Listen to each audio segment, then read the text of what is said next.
Amerika, İsrail və İran arasında müharibə davam etdikcə tərəflərin sahib olduğu hərbi resurslar barədə suallar yaranır. Amerika dünyanın ən güclü ordusuna sahibdir və iddialıdır. Hərbi analitiklərə görə İran ordusu Birləşmiş Ştatlarla müqayisədə daha kiçikdir. Lakin İran da Yaxın Şərqdə ən böyük və ən müxtəlif raket arsenalına malik ölkələrdən biri hesab olunur. Bu döyüşdə milyardlarla dollar xərclənir, raket ehtiyatları isə hər ötən gün biraz da azalır. Bəs hazırda tərəflərin hərbi imkanları nə qədərdir?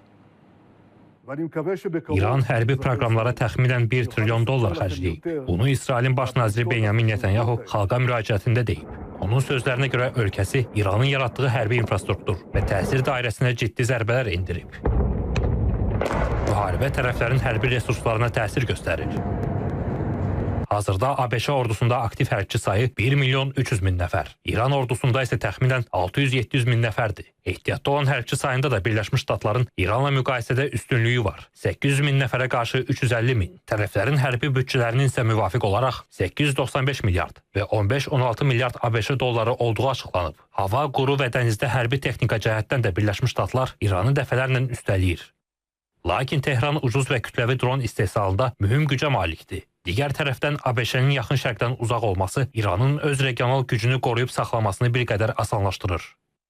Amerika hər türlü finansman yönündən askeri ekipman, donanım, üretim, uydu radar və hassas vuruş teknikleriyle və askeri sayı itibariyle, ekipman itibariyle dünyanın en büyük ordusuna sahiptir. İran ise ekonomik yönden petrole bağımlı, ancak uzun yıllardır ambargolar altında varlığını sürdürmeye çalışan ve devletle toprak bütünlüğünü korumaya çalışan bir ülke pozisyonuyla oldukça yıpranmış pozisyondadır.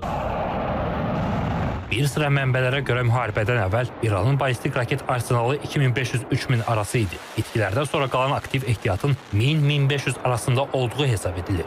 Bir müddət əvvəl İsrail tərəfi bu sayın daha çox ola biləcəyini iddia edirdi.